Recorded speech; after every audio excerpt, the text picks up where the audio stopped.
Hello dear students, welcome to एद्रुदम success classes. मैं अमन शर्मा आपके मटेरियल्स इंजीनियरिंग का एक पहला लेक्चर जो कि आपका यूनिट 1 का पहला लेक्चर रहने वाला है। आज से मैं शुरुआत करूंगा आपके मटेरियल्स इंजीनियरिंग सब्जेक्ट की, और यहाँ पे मैं बात करूंगा आज के मेन टॉपिक मेरे पास में रहने वाले जिनको ऊपर मैं डिस्कस करने वाला हूँ वो मेरे पास में रहेंगे material science and material engineering में क्या डिफरेंस होता है, क्या डेफिनेशन होती है, मतलब कि जो सब्जेक्ट हम पढ़ने जा रहे हैं तो उसके अंदर हम क्या क्या चीजें हम डिस्कस कर सकते हैं, तो उसकी डेफिनेशन हमारे पास में क्या है। नेक्स्ट हमारे पास में देखते हैं मटेरियल्स इंजीनियरिंग की जो आपका बेसिक कंपोनेंट आपके होते हैं जिसके ऊपर पूरा आपका बेस है मटेरियल इंजीनियरिंग, उसको हम डिस्कस करेंगे। वो 4 कंपोनेंट है हमारे पास, बेसिक 4 कंपोनेंट है हमारे पास में, वो कौन कौन से हैं उनके ऊपर डिस्कस। और लास्ट में मेरे पास में जो टॉपिक रहने वाला है जो कि क्लासिफिकेशन ऑफ इंजीनियरिंग मटेरियल्स, ये बहुत इंपॉर्टेंट रहने वाला है क्योंकि सिलेबस में ये चीज नहीं लिखी हुई है, बट मुझे ये चीज आपको बतानी है क्योंकि आप तभी सब्जेक्ट को समझ पाएंगे, तभी आपको पता होगा कि मेटल्स क्या होता है, तभी आपको पता अलॉय क्या होगा, पॉलीमर क्या होगा, कंपोजिट क्या होगा, कैसे ही काम करते हैं, बायोमटेरियल्स क्या होंगे, एडवांस मटेरियल्स क्या होंगे, वो तभी आपको समझाएगा जब मैं क्लासिफिकेशन आपको बता दूंगा। तो आज की जो टॉपिक मेरे रहने वाले हैं वो materials engineering, component of materials engineering, साथ साथ में classification of engineering materials. Engineering में जो हम मटेरियल्स यूज करते हैं उनको क्लासिफिकेशन कैसे दे सकते हैं, किस तरह से क्लासीफाई कर सकते हैं, किस किस तरह के मटेरियल्स हम यूज करते हैं, हम करते तो हैं पर हमें मालूम नहीं होता है वो किस तरह का है, क्या क्या प्रॉपर्टी में रखता है, तो उन सारे को हम डिस्कस करने वाले। सभी मटेरियल्स जो भी हम यूज करते हैं उनको क्लासीफाई करेंगे, वन बाय एग्जांपल भी देखेंगे, साथ साथ में उनकी जो प्रॉपर्टीज होती हैं, बेसिक प्रॉपर्टी जो आपकी रहती है, कॉमन प्रॉपर्टी जो आपकी रहती है, उन सबको हम डिस्कस करने वाले हैं आज के इस लेक्चर में। चलिए शुरुआत करते हैं आज के लेक्चर की, आज के मोटिवेशनल कोट के साथ में जो कि एल्बर्ट आइंस्टाइन ने दिया था। ये जो हमारे साइंटिस्ट हैं इनका कहना है the human mind is not capable grasping the universe, मतलब कि यूनिवर्स, जैसे मैं पीछे मैंने बात की थी आपसे कि यूनिवर्स जो है लगातार आपका एक्सपैंड होती है, एनर्जी इसकी कांस्टेंट रहती है, और ये जो एनर्जी है ये लगातार बढ़ रही है, साइज आपका यूनिवर्स का बढ़ रहा है। हमारे जो ह्यूमन है, ह्यूमन का माइंड आपका डेवलप कर रहे हैं हम, लगातार हमारे पास डेवलपमेंट हो रहा है, as a human mind development हो रहा है, बट जितना हमने डेवलप किया है उससे कहीं ज्यादा अभी हमें करना बाकी है। तो इसलिए हम कह सकते हैं कि एल्बर्ट आइंस्टाइन का भी ये कहना था कि यूनिवर्स में बहुत सारे कॉन्सेप्ट, बहुत सी चीजें भी ऐसी हैं जो अभी अनकवर नहीं हुई है, मतलब कि अभी भी वो रिसर्च के लिए अवेलेबल हैं, जिन पे आप रिसर्च कर सकते हो, जिन पे आप स्टडी कर सकते हो, जिन पे आप पढ़ाई कर सकते हो, जिन पे आप सोच सकते हो। जैसे कि किसी लाइब्रेरी के अंदर कोई छोटा बच्चा एंटर कर दे, जो कि आपका छोटा बच्चा है वो कुछ जानता भी नहीं है, और लाइब्रेरी में बहुत बड़ी लाइब्रेरी है, उसके अंदर बहुत तरह की बुक्स रखी हैं, अलग अलग लैंग्वेज की रखी हैं। उसी तरह से यूनिवर्स के अंदर भी बहुत तरह के हमारे पास में फैक्ट्स अवेलेबल हैं, अलग अलग तरह के अवेलेबल है, बट ह्यूमन माइंड क्या है अभी उतना ग्रैस्पिंग नहीं कर पा रहा है, तो उसके ऊपर डेवलपमेंट के लिए बहुत सारी चीजें अभी भी हमारे पास में है जिसको हमें काम करना है। तो हमें यही सोचना चाहिए, इसी मोटिवेशनल कोट के साथ में आगे बढ़ेंगे कि अभी जितना भी हमने स्टडी किया है उससे कहीं ज्यादा अभी हमें पढ़ना है, अभी जितना भी जहां तक हम पहुंचे हैं अभी कहीं ज्यादा मीलों दूर हमें चलना है अपनी पढ़ाई के रिस्पेक्ट में। तो लगातार उसी को पढ़ाई को जारी रखेंगे, लगातार अपने प्रयास को जारी रखेंगे। चलिए शुरुआत करते हैं आज के लेक्चर की। पहले बात करते हैं मटेरियल साइंस की। तो मटेरियल साइंस की अगर मैं बात करूं तो साइंस क्या होगा, it is can be defined as a branch of science. Science की एक ब्रांच है। साइंस का मतलब ये होता है किसी भी चीज को आप क्रमबद्ध पढ़ते हैं, क्लासिफाइड फॉर्म में पढ़ते हैं, एक वे में पढ़ते हैं, दैट इज कॉल्ड साइंस। तो साइंस की एक ब्रांच है मटेरियल साइंस, जिसमें हम किसकी स्टडी करेंगे, मटेरियल्स की स्टडी करने वाले हैं, which deals with the investigation the relationship that exist between the structure and the properties of materials. मतलब मटेरियल्स को पढ़ने का मतलब केवल हमारा ये नहीं होगा कि मटेरियल के बारे में जान गया, मटेरियल के बारे में और भी जानना है। एज ए हम इंजीनियर हैं, क्योंकि हम इंजीनियरिंग कर रहे हैं, तो एज ए इंजीनियर, तो इंजीनियर का मेन काम होता है डेवलपमेंट करना। तो हम क्या डेवलप कर सकते हैं, क्या चीज इन्वेस्टिगेशन कर सकते हैं, हम इन्वेस्टिगेशन कर सकते हैं कि स्ट्रक्चर हमारे पास जो अवेलेबल है, मटेरियल का स्ट्रक्चर जो अवेलेबल है, उसकी जो प्रॉपर्टीज है वो आपस में कैसे रिलेटेड है, उनकी जो स्टडी है, that is called material science. तो मटेरियल साइंस के अंदर बहुत इंपॉर्टेंट चीज मैंने आपको बता दी है, पूरा बेसिक चीज यहाँ पे मैंने बता दी है। जैसे मैंने लास्ट वीडियो में आपको सिलेबस डिस्कस किया था, वहां पे भी आप सिलेबस में देख सकते थे। पूरा जो आपका सिलेबस है वो पूरी तरह से बेस है ताकि आप रिलेशनशिप निकाल सकें किस किस के बीच में, स्ट्रक्चर के बीच में और प्रॉपर्टी के बीच में। मटेरियल की जो प्रॉपर्टी होती है वो पूरी तरह से उसके स्ट्रक्चर के ऊपर ही डिपेंड कर रही है। जैसे कि आपकी कोई प्रॉपर्टी है, जैसे आपका जो नेचर है वो टोटली किस पे डिपेंड कर रहा है, आपके इनर प्रॉपर्टीज के ऊपर, इनर जो आपका नेचर है उसके ऊपर पूरी तरह से आपका एक्सटेंस या परफॉर्मेंस आपकी डिपेंड कर रही है। तो उसी तरह से हमारे पास में मटेरियल है, तो मटेरियल को समझने के लिए, हमें उसकी प्रॉपर्टी को समझने के लिए सबसे पहले उसके स्ट्रक्चर के बारे में पता होना चाहिए। और ये मटेरियल साइंटिस्ट डेवलप और सिंथेसिस न्यू मटेरियल्स। कोई नया मटेरियल अगर मुझे बनाना है तो वो काम किसका होगा, साइंटिस्ट का होगा, जो कि डिफरेंट प्रॉपर्टीज को लेकर एक नया मटेरियल बना सकता है। अगर मैं बात करूं मटेरियल इंजीनियरिंग की, तो मटेरियल इंजीनियरिंग भी आपका इंजीनियरिंग से रिलेटेड होगा। इंजीनियरिंग का मतलब है applied to the human kind, मतलब ह्यूमन काइंड के फायदे के लिए, ह्यूमन काइंड के बेनिफिशियल के लिए आपको क्या करना है, उसको यूज करना है, मटेरियल्स को यूज करना है। So it can be defined as the branch of engineering which deals with the designing the structure of material. मतलब कि ऊपर मटेरियल का आपने क्या दिया था, मटेरियल को हमने समझा था, मटेरियल को हमने पढ़ा था, मटेरियल की स्टडी हमने की थी। बट हमारी इंजीनियरिंग में क्या है, इंजीनियरिंग में हम एक नया मटेरियल का स्ट्रक्चर डेवलप करेंगे। आपको प्रॉपर्टी जो चाहिए, किसी एप्लीकेशन के लिए आपको डिफरेंट प्रॉपर्टीज चाहिए, उस प्रॉपर्टी के लिए आपको मटेरियल को स्पेसिफिक बनाने के लिए आपने उसकी स्ट्रक्चर को ही चेंज कर दिया है, ताकि स्ट्रक्चर चेंज होगा तो प्रॉपर्टी चेंज हो जाएगी। So that is called material engineering. यही आपका काम रहने वाला है। अगर आप मैकेनिकल से कर रहे हैं या फिर मेटलर्जी से कर रहे हैं, उसके बाद में इन फ्यूचर अगर आप चाहते तो एमटेक पीएचडी आप करके या फिर इंडस्ट्री में जॉब करके आप क्या कर सकते हो, डेवलपमेंट कर सकते हो न्यू मटेरियल्स का। तो वही हमारे पास में इसमें रहने वाला है। मटेरियल इंजीनियरिंग का मतलब भी है, ये सब्जेक्ट आपको पढ़ाने का मतलब भी यही है हमारे पास में सिलेबस के हिसाब से, ताकि आप नए मटेरियल्स के बारे में समझ सकें। To produce a predetermined set of properties, यहाँ पे आप देख सकते हैं प्री डिटरमाइंड सेट, मतलब पहले से ही आपको सेट है कि क्या प्रॉपर्टी आपको चाहिए। मतलब आपको प्रॉपर्टी चाहिए, मान लीजिए 180 मेगापास्कल आपको स्ट्रेंथ चाहिए, स्ट्रेस जितना वो सहन कर सकते हैं, उसके स्ट्रेस को डेवलप करने के लिए आपको स्ट्रक्चर डेवलप करना पड़ेगा मटेरियल का, ताकि उतनी स्ट्रेंथ को शो कर सके। कोई और प्रॉपर्टी हमारे पास में, रेसिस्टेंस की कोई प्रॉपर्टी है या फिर हार्डनेस की कोई प्रॉपर्टी है, वो आपको चाहिए। उसको जो आपको प्रॉपर्टी चाहिए उसको अचीव करने के लिए आप जो चेंज कर सकते हैं मटेरियल के आपके स्ट्रक्चर में, so that is called material engineering. And on the basis of structure property correlation, क्योंकि मैंने आपको बताया था जब मैं सिलेबस डिस्कस कर रहा था तभी मैंने आपको बताया था कि प्रॉपर्टी और आपका स्ट्रक्चर दोनों आपस में रिलेटेड है। अगर स्ट्रक्चर चेंज होगा तो प्रॉपर्टी चेंज होगी, प्रॉपर्टी अगर आप चेंज करना चाहते हैं तो आपको स्ट्रक्चर चेंज करना होगा। तो ये material engineer create new products using existing materials, जो हमारे पास में अवेलेबल मटेरियल्स हैं उनको यूज करके आप एक नया प्रोडक्ट बना सकते हैं, उनको यूज करके प्रोडक्ट बनाते हैं, ये हमारा काम होता है। साथ साथ में develop technique for processing materials, ये भी बहुत इंपॉर्टेंट है, मटेरियल्स के ऊपर प्रोसेसिंग करना है, मतलब कि हमारे पास मटेरियल अवेलेबल है और उसके ऊपर कुछ प्रोसेस करके, जैसे मैंने पीछे आपको बताया था सिलेबस में कि आपका हीट ट्रीटमेंट प्रोसेस आपका होता है, यूनिट 4 जो आपकी रहने वाली है वो आपकी हीट ट्रीटमेंट की रहने वाली है। उसमें जितने प्रोसेस हम करेंगे वो सब प्रोसेसिंग ही तो है। प्रोसेसिंग करके आपने एनहांस कर दी प्रॉपर्टी को, और ज्यादा बढ़ा दिया है प्रॉपर्टी, आपका जो मटेरियल है उसकी परफॉर्मेंस आपकी बढ़ गई है, तो दैट इज कॉल्ड प्रोसेसिंग। तो ये आपका इंजीनियर का काम होता है, that is called material engineering. चलिए आगे देखते हैं basic component of material engineering. तो मटेरियल इंजीनियरिंग की जो बेसिक कंपोनेंट है वो कौन कौन से हैं? There are 4 basic component, 4 basic component हमारे पास में हैं जो कि मटेरियल इंजीनियरिंग में हम यूज करते हैं। इंजीनियरिंग में जो मटेरियल्स यूज करते हैं उनके 4 बेसिक कंपोनेंट हमारे पास में होते हैं। पहले हम बात करते हैं मटेरियल स्ट्रक्चर की। कोई भी जो भी मटेरियल आप यहाँ पे देख रहे हो उसका कुछ ना कुछ स्ट्रक्चर होगा। स्ट्रक्चर का मतलब ये समझ लीजिए आप कि बिल्डिंग ब्लॉक उसका होगा, मतलब कि अगर आप उसको जूम करके देखें या फिर माइक्रोस्कोप में देखते हैं तो स्टार्टिंग में वो भी किसी छोटे से सेल से या छोटी से मॉलिक्यूल से बना हुआ होगा, तो जिसको हम यूनिट सेल बोलेंगे वो आगे आएगा आपका, जब मैं स्ट्रक्चर समझा हुआ वो तब आएगा। आप ऐसे समझ सकते हैं कि कोई भी मटेरियल है उसके मिनिमम से मिनिमम जितना कम से कम आप माइक्रोस्ट्रक्चर में उसको देख सकते हैं, वहां पे आप उसको देख रहे हैं और उस समय पे जो आपको नजर आ रहे हैं अलग अलग के क्रिस्टल नजर आ रहे हैं, अलग अलग के पार्टिकल नजर आ रहे हैं, उनको उनकी जो स्टडी होगी, उनको जो स्टडी होगा that is called material structure. जो भी आपको वो नजर आ रहा है that is called material structure. हर एक मटेरियल का जो भी आप XYZ आपको नजर आ रहा है, आपके आसपास नजर आ रहा है, या फिर कोई किसी भी ऑब्जेक्ट मशीनरी में आपको यूज करते हुए नजर आ रहा है, वो सब किसी मटेरियल से बना हुआ है और उस मटेरियल का अपना एक क्या होता है, स्ट्रक्चर होता है। तो पहला जो बेसिक कंपोनेंट हमारे पास में रहता है मटेरियल इंजीनियरिंग का वो है आपका स्ट्रक्चर। तो स्ट्रक्चर को समझना बहुत इंपॉर्टेंट है।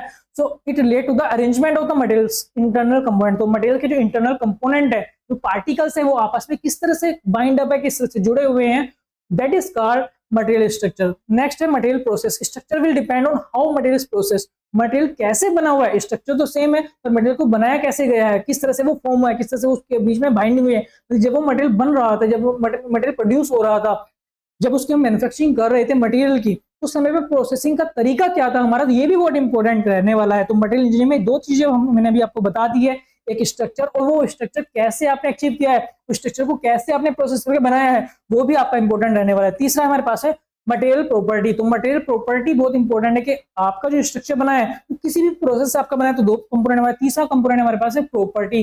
कोई भी मटेरियल है उसकी कौन कौन सी प्रॉपर्टी होती है, मतलब कि स्ट्रक्चर आपने बना दिया, स्ट्रक्चर आपको मटेरियल मिल गया, तो मटेरियल आप जब आपने क्रिएट किया है, जब आपने मटेरियल बनाया है, तो ऑटोमेटिकली उसकी कुछ प्रॉपर्टीज उसके अंदर आ चुकी होंगी। क्या है वो, आपकी हार्डनेस हो, क्या टेंसाइलेशन। हालांकि ये हो सकती है कुछ हमारे फायदेमंद के लिए हो सकती हैं, कुछ आपकी अलग भी हो सकती हैं, बट हमारे पास में प्रॉपर्टी अवेलेबल होगी। So it is a material trail in terms of fine and magnitude for response to a specific impose stimulus. मतलब कि आपने कोई स्टिमुलस लगाया, स्टिमुलस का मतलब बाहर की तरफ से आपने कोई इंपैक्ट लगाया। जैसे कि मैं फोर्स की बात करूं, आपने ये मेरे पास में ये पेन आप देख रहे होंगे, यहाँ पे एक आप मान लीजिए प्लास्टिक का बना हुआ है, इसके ऊपर मैं अगर फोर्स लगाता हूँ, फोर्स किस कई तरह से लगा सकता हूँ, मान लीजिए टेंसाइल लगा रहा हूँ या कंप्रेसिव लगा रहा हूँ या फिर शेयरिंग लगा रहा हूँ या बेंडिंग लगा रहा हूँ, तो डिफरेंट तरह की जो अगर मैं फोर्स लगा रहा हूँ, तो फोर्स जो मैं लगा रहा हूँ, एक्सटर्नल फोर्स जो मैं लगा रहा हूँ, दैट इज कॉल्ड आपका इम्पोज स्टिमुलस। तो इम्पोज स्टिमुलस आपका हो जाए। उसी तरह से मान लीजिए इसको हीट कर रहा हूं मैं, तो हीटिंग करने का पर्पज भी मेरा क्या होगा कि आपका बाहर की तरफ से कोई स्टिमुलस दिया है, कोई आपको ने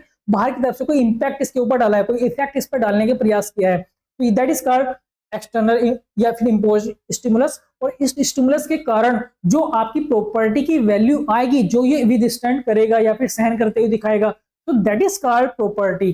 तो ये जो प्रॉपर्टी आपकी होती है, मटेरियल प्रॉपर्टी होती है, बाहर की तरफ से जो आपने एक्सटर्नल मीन करके या एक्सटर्नल इफेक्ट जो आपने लगाया उसको सहन करने के बाद जो आपको शो कर रहा है, जो वैल्यू आपको नजर आ रही है, जो मैग्नीट्यूड आपको नजर आ रहा है किसी भी प्रॉपर्टी का, तो these are called the material property. तो तीसरा कंपोनेंट हमारे पास में है कि कौन सा आपने ट्रायल लगाया, कौन सा आपने इम्पोज्ड इफेक्ट लगाया, उसके बेस पे आपकी जो प्रॉपर्टी की वैल्यू आ रही है, मैग्नीट्यूड जो आ रहा है, वो कौन सा है हमारा, तो वो आपका थर्ड पॉइंट है। उसके बाद बात करते हैं, अच्छा मटेरियल प्रॉपर्टी कई तरह की आपकी होती है, जैसे मैं यहाँ पे आपको फोर्सेस लगा के दिखा रहा हूँ, फोर्स रिलेटेड जितनी भी आपके जो प्रॉपर्टी होती है, जैसे हार्डनेस हो गया, आपका टेंसाइल स्ट्रेंथ हो गया, आपका हार्ड टफनेस हो गया है, तो डिफरेंट तरह की जो आपकी हैं ये आपकी मैकेनिकल प्रॉपर्टीज में है। तो इसी तरह से आपका थर्मल भी हो सकती है, जैसे मैं हीट की बात करता हूँ, हीट के रिस्पेक्ट में जो आपकी प्रॉपर्टी होंगी, आपका स्पेसिफिक हीट हो जाएगी आपकी, तो लेटेंट हीट आपकी हो जाएगी। तो डिफरेंट जो हीट से रिलेटेड है वो आपकी क्या हो जाएगी, थर्मल प्रॉपर्टी आपकी हो जाएगी, डिफ्यूजिविटी हो जाएगी, ये सब आपकी थर्मल प्रॉपर्टी होंगी, मेटल की थर्मल प्रॉपर्टी होंगी। मतलब एक ही मेटल कई तरह की प्रॉपर्टी आपका रख सकता है, जैसे कि आप हम ह्यूमन है, ह्यूमन में यहाँ पे मैं हमारी आपका टीचर के रूप में हूँ, मैं आपके घर पे किसी और तरह से हूँ, या फिर किसी जब मैं खेलने जाता हूँ किसी और तरह से हूँ, उसी तरह से आप भी हैं। तो आप भी एक ही व्यक्ति हैं, बट टास्क बहुत सारे कर सकते हैं आप। उसी तरह से आपका एक मटेरियल है जो एक सिंगल मटेरियल है, बट प्रॉपर्टीज वो हर तरह की रख रहा है। उसी तरह से हमारे पास मैकेनिकल प्रॉपर्टी, एक ही मटेरियल के अंदर मैकेनिकल प्रॉपर्टी भी रहेगी, थर्मल भी रहेगी, ऑप्टिकल भी हो सकती है जो कि लाइट से रिलेटेड रहने वाली है, इलेक्ट्रिकल हो सकती है जो इलेक्ट्रिसिटी से रिलेटेड रहने वाली है, मैग्नेटिक रह सकती है, और रेट्रोएक्टिव जिसको केमिकल बोलते हैं, तो केमिकल से रिलेटेड जो आपकी प्रॉपर्टी रहने वाली, डिफरेंट तरह की आपकी प्रॉपर्टी आपकी हो सकती है। एक ही मटेरियल आपका कई तरह की प्रॉपर्टी रख सकता है, बट जहां पे उसको अप्लाई हमने किया है, जिस पर्पज से हमने उसको मटेरियल को यूज करना है, क्या वो उस चीज को सप्लाई कर पा रहा है, क्या उस चीज को वो एक्सेप्ट कर पा रहा है, अगर वो चीजें हमारे पास में है तो वो मटेरियल हमारे लिए बहुत बढ़िया है। तो that is called material property. उसके बाद आता है मटेरियल परफॉर्मेंस। जैसे कि मैं यहाँ पे भी बताया रहा था कि जो आपने अप्लाई किया है, जो आपका एप्लीकेशन है उस मटेरियल का, वहां पे वो कितना परफॉर्मेंस दिखा रहा है। जैसे कि मैं भी बात करूँ, जैसे कि आप एक स्टूडेंट है और स्टूडेंट के रूप में अपनी पढ़ाई कर रहे हैं, पर साथ साथ मान लीजिए आप एक स्पोर्ट्स पर्सन भी है, मान लीजिए आप क्रिकेट खेलते हैं, तो उसके बाद में अगर बात करूँ आप एक बैट्समैन है, तो बैट्समैन की तरह आप कितनी परफॉर्मेंस दे सकते हो। मतलब प्रॉपर्टी आपके अंदर एक एज ए स्टूडेंट भी है, एज ए आपका प्लेयर भी है, दोनों तरह की प्रॉपर्टी है। बट अगर मैं आपको ऐसे ग्राउंड में देखता हूं, तो ग्राउंड में आपके पास मान लीजिए कोई आप खेल रहे हो, उस समय पे आपकी जो प्रॉपर्टी चेक करूंगा, आपके जो एप्लीकेशन होगा उस समय पे मेरा परफॉर्मेंस के ऊपर होगा, जो कि आपकी बैटिंग परफॉर्मेंस देख रहा हूं। पर यहीं पर अगर आप एग्जाम दे रहे हो, तो एग्जाम के टाइम पे आपकी कौन सी प्रॉपर्टी देखी जाएगी, वो देखी जाएगी आपका कितनी आपको नॉलेज है, कितनी सब्जेक्ट की नॉलेज है, किस तरह से आप आंसर कर रहे हो, वो सब चीजें यहाँ पे देखिए। तो एक ही मटेरियल है, जहां पे आपने अप्लाई करना है उसके रेस्पेक्ट में वो क्या परफॉर्मेंस दे रहा है। प्रॉपर्टी तो है, पर परफॉर्मेंस कैसे दे रहा है, तो that is called material performance. तो उसी तरह से हमारे पास में तो बेसिक हमारे पास में अगर बात करें, तो चार हमारे पास में बेसिक कंपोनेंट है मटेरियल इंजीनियरिंग के लिए, और चारों आपस में रिलेटेड भी है। स्ट्रक्चर रिलेटेड है आपका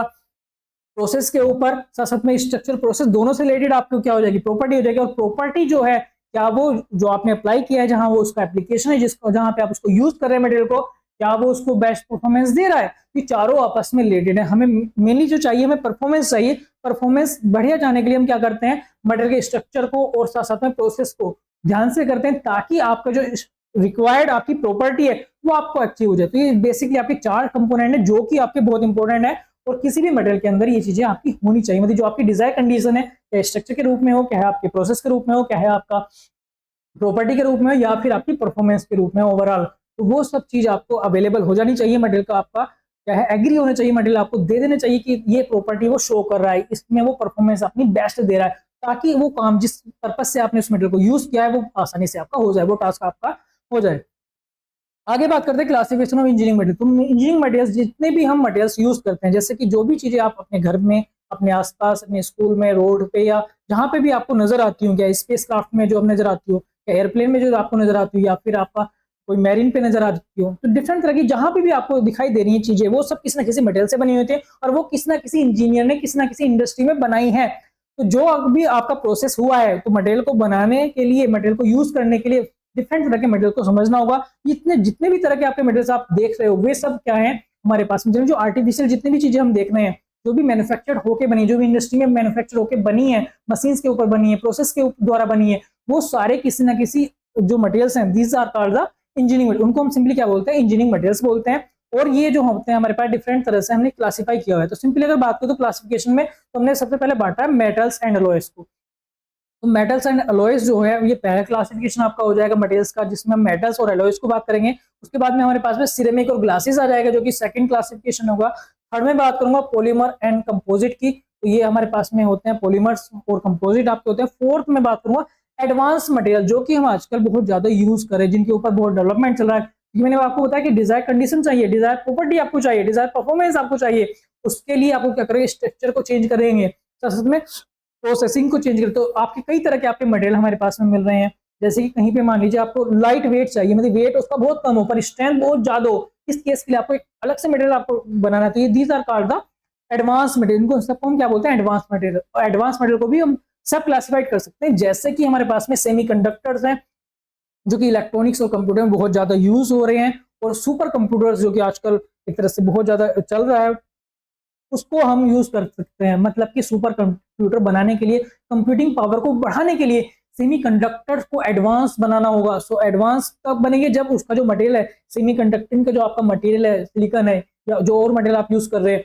वो आपका हाई एफिशिएंट होना चाहिए। इस वजह से ये हमारे पास में एडवांस मटेरियल्स कहे जाते हैं। साथ साथ में बायो मटेरियल्स हैं, ये मटेरियल्स जो आपकी बॉडी के अंदर यूज किए जाते हैं। मान लीजिए कोई फ्रैक्चर हो जाता है, कोई मान लीजिए कोई एक्सीडेंट हो जाता है, उस एक्सीडेंट के बॉडी का कोई पार्ट काम करना बंद कर देता है, उसको रिप्लेसमेंट करना है, उसकी जगह इम्प्लांट करना है कोई दूसरा बॉडी का पार्ट, तो वो बॉडी का पार्ट आर्टिफिशियली क्रिएटेड है, मतलब वो मशीन के ऊपर बनाया गया है, आपके किसी प्रोसेस के द्वारा बनाया गया। वो आपका सिंपल जो मटेरियल्स आपके पास है, मेटल्स हैं या फिर और तरह के आपके मटेरियल्स हैं, उनसे वो बन के बनाया है। पर उसको कहाँ पे लगाना है, हमें अप्लाइड का करना है, अपनी बॉडी के कहीं पे पार्ट में करना है, जैसे कि रोड के रूप में, या फिर आपका डिफरेंट तरह के इम्प्लांट्स जो आपके होते हैं, हिप इम्प्लांट्स होते हैं आपका, वो सब उस जगह हम यूज कर रहे हैं। पर वो क्या होना चाहिए, वो उसको बॉडी को आपको ऐसे ही लगना चाहिए जैसी आपका नेचुरली है। ये सब चीजें हम यहाँ पे देखते हैं। तो ये भी आपका एक एडवांस मटेरियल की तरह है, जो कि बायो मटेरियल्स में यूज करते हैं। उसके बाद आता है स्मार्ट और इंटेलिजेंस मटेरियल। जैसे कि अभी एआई चल रहा है, आर्टिफिशियल इंटेलिजेंस चल रहा है, उसी हिसाब से जो आपके मटेरियल्स हैं, वो भी हमारे पास में आर्टिफिशियल इंटेलिजेंस या फिर इंटेलिजेंस मटेरियल हमें चाहिए। मतलब कि वो सेंस कर सकें। एआई का मतलब ही होता है कि सराउंडिंग को सेंस करके रेस्पॉन्ड देना। तो ये चीजें हमारे पास में एक सिंपल मटेरियल भी हमारे पास दे सकता है। तो मटेरियल भी आप जो यूज करेंगे, these are called the smart material और इंटेलिजेंट मटेरियल्स, उनके बारे में बात करेंगे। साथ साथ में नैनो इंजीनियरिंग मटेरियल्स, मतलब कि आपने नैनो टेक्नोलॉजी को यूज कर रहे हैं। नैनो टेक्नोलॉजी का मतलब ये होता है कि आपका जो कोई भी पार्ट आपने क्रिएट किया, तो पार्ट जो आपने बनाया वो बहुत ही छोटे साइज में आपने बनाया, जो कि नैनोमीटर के ऊपर बनाया, 10⁻⁹ मीटर के रेस्पेक्ट में या उसके ऑर्डर में आपने यूज किया है। तो these are called nano engineering materials. तो डिफरेंट क्लासिफिकेशन ये है, वन बाय वन में सबके ऊपर आऊंगा और वन बाय वन सबके ऊपर एग्जांपल में बताऊंगा। साथ साथ में उनके जो प्रॉपर्टीज, जो बेसिक प्रॉपर्टीज या कॉमन प्रॉपर्टीज होती है, उनको भी मैं डिस्कस करने वाला हूँ। चलिए पहले बात करते हैं मेटल्स की। तो मेटल्स एंड अलॉयज होते क्या है, जैसे कि हम देखते हैं जितने भी आपके पार्ट होते हैं, जितने भी आपके मटेरियल होते हैं, जिनके ऊपर अगर आप हल्का सा टच करते हैं, इस तरह से आप प्रहार करते हैं, तो इस प्रहार के कारण जो आपको एक ध्वनि नजर आती है, एक साउंड नजर आता है, एक मेटेलिक साउंड नजर आता है, तो दैट इज कॉल्ड मेटल। तो सिंपली ऑब्जर्वेशन से आप कैसे पहचान सकते हैं, जैसे भी आप उस मेटल के ऊपर हिट करते हैं तो वहां से एक मेटेलिक साउंड नजर आता है, तो दीज आर कॉल्ड मेटल। और सिंपली अगर बात करें तो मेटल में होता क्या है, मेटल्स में आपके फ्री इलेक्ट्रॉन होते हैं। मतलब कि आपका जो एटम है, एटम की चारों तरफ, न्यूक्लियस के चारों तरफ आपका इलेक्ट्रॉन मूव करते रहते हैं। तो वे इलेक्ट्रॉन जो है वो आपके जो सेल है, सेल से बाहर आ जाता है, मतलब कि फ्री इलेक्ट्रॉन के रूप में अवेलेबल आपके होते हैं। मतलब मेटल है, मेटल की कोई शीट है, मेटल को भी पार्ट है, मटेरियल एक ऐसा मटेरियल है जिसमें फ्री इलेक्ट्रॉन फ्री है, मूव कर सकते हैं वो। इसी कारण से इनकी थर्मल कंडक्टिविटी, साथ साथ में आपकी इलेक्ट्रिकल कंडक्टिविटी, दोनों ही, मतलब हीट के रेस्पॉन्ड में और इलेक्ट्रिसिटी के रेस्पॉन्ड में ये दोनों एक्टिव होते हैं। मतलब कि बहुत अच्छे कंडक्टर आपके होते हैं। जो भी मेटल्स हैं वो हीट के रेस्पेक्ट में, साथ साथ में इलेक्ट्रिसिटी के रेस्पेक्ट में बहुत अच्छे कंडक्टर होते हैं, क्योंकि जो फ्री इलेक्ट्रॉन है 70 से 80% जो है यही हीट को प्रोवाइड कराते हैं, और इलेक्ट्रिसिटी के लिए तो 100% यही प्रोवाइड आपके करा रहे होते हैं। तो these are called the metal. तो सिंपली अगर बात करते हैं मेटल की, metal is a type of chemical element that is typically characterized by its ability to lose electron. तो वहां पे इलेक्ट्रॉन जो है उसके फ्री होते हैं, मतलब कि फ्री हो जाते हैं, एटम से बाहर निकल जाते हैं, सरफेस के अंदर ही रहेंगे, बट आपकी जो सेल है, सेल का मतलब आपका जो एटम का शेल है उससे वो बाहर निकल जाते हैं, फ्री रूप में रहते हैं, फ्रीली रहते हैं, वो मतलब पूरी तरह से बाइंड नहीं होते आपके न्यूक्लियस से। न्यूक्लियस यहाँ पे अगर वो इजेक्ट कर देता है, एटम से इजेक्ट हो जाता है, आपका इलेक्ट्रॉन बाहर निकल जाता है, वहां पे भी पॉजिटिव चार्ज आता है, मतलब यहाँ पे पॉजिटिव आयन हमें मिल जाएंगे, पॉजिटिव आयन हमें मिल जाते हैं। तो यहाँ पे पॉजिटिव आयंस हमारे पास है फॉर्म, क्योंकि इलेक्ट्रॉन उसने इजेक्ट कर दिया, इलेक्ट्रॉन के ऊपर नेगेटिव चार्ज है, तो जो आपका न्यूक्लियस बनता है, न्यूक्लियस के ऊपर पॉजिटिव आयंस रहते हैं, वो वाइब्रेट कर सकते हैं बट वो मूव नहीं कर सकते। ये वाइब्रेशन यहाँ पे देखने को मिलती है। तो these are characterized by their lustre. Lustre की बात जो मैं कर रहा था, उनकी जो चमक होती है वो शाइनिंग होती है। तो मेटल्स की जितनी भी चमक है, कैसी चमक हो सकता है, उसके ऊपर कोई डस्ट हो तो उसको अगर साफ कर ले या फिर कहीं पर अगर ब्रेक हो जाए वो, तो ब्रेकिंग जहां पे हुई है वहां पे आपको बहुत शाइनिंग नजर आती है। तो जो मटेरियल आपको बहुत शाइनिंग देता है, या वो ब्रेक होने के बाद दे रहा है, या फिर आपका बिल्कुल क्लीन सरफेस है, या फिर आपने पॉलिश किया हुआ है, पॉलिश का मतलब आपने उसको बहुत तरह से रब करके या ग्राइंड करके साफ किया हुआ है, उसके बाद में उसमें चमक नजर आएगी, मतलब अगर उसके ऊपर लाइट डालेंगे तो लाइट रिफ्लेक्ट बहुत ज्यादा करेगी। तो this is called appearance. Appearance उसका शाइनी रह रहा है तो भी उसको हम क्या बोलते हैं, मेटल्स बोलते हैं।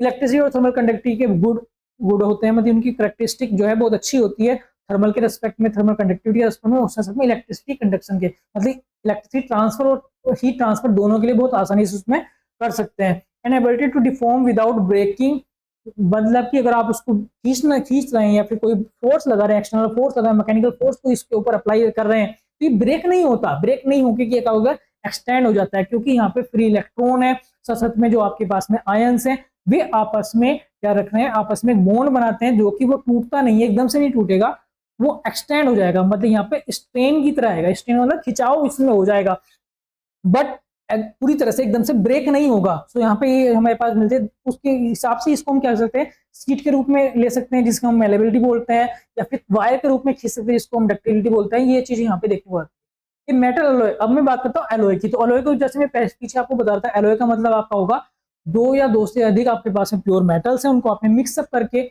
बना दिया है, और फिर ठंडा करने के बाद जो आपको मेटल्स मिल रहा है, या फिर सॉलिड फॉर्म में जो आपको मेटल मिल रहा है, that is called metal alloy. उसको हम क्या बोलते हैं, alloy. Metal alloy is a substance that combines more than one metal. यदि एक से ज्यादा मेटल्स आपने यूज किए हैं उनको बनाने के लिए, वे आपस में पूरी तरह से होमोजेनियसली मिक्सअप हो गए हैं। मिक्सअप होने के बाद में स्ट्रेंथ उसमें चेंज होगी, मतलब कि आपका जो मेटल है वो पूरी तरह से प्योर नहीं है, उसमें दो या दो से अधिक तरह के आपके क्या हो गए, मॉलिक्यूल्स आ गए हैं, एटम्स आ गए हैं। तो that is called metal alloy. उसको हम क्या बोलते हैं, मेटल एलॉय हम बोलते हैं। साथ साथ में मिक्सचर हो सकता है metal with other non metallic, मतलब कि मेटल के साथ में अगर आपने नॉन मेटेलिक भी लगा दिया तो भी हमारे पास में बन जाएगा। जैसे कि अगर मैं आयरन और आपका कार्बन की बात करूं, तो आयरन मेटल हो गया, कार्बन आपका नॉन मेटल हो गया, तो दोनों को मिक्स करके स्टील मेरे पास में बन गया है, स्टील मैंने क्रिएट कर दिया। तो इस तरह की चीजें यहाँ पे देखने को मिलती है, मतलब कि आपका केवल मिक्सअप होना है, मेटल के साथ में मेटल भी मिक्सअप हो सकता है, फिर मेटल के साथ में नॉन मेटेलिक मटेरियल भी आपका मिक्सअप हो जाएगा, अलग अलग एक्सटेंट के हिसाब से, अलग अलग कंपोजिशन के हिसाब से, और जो आपका बनेगा दैट इज कॉल्ड अलॉय। उसको हम क्या बोलेंगे,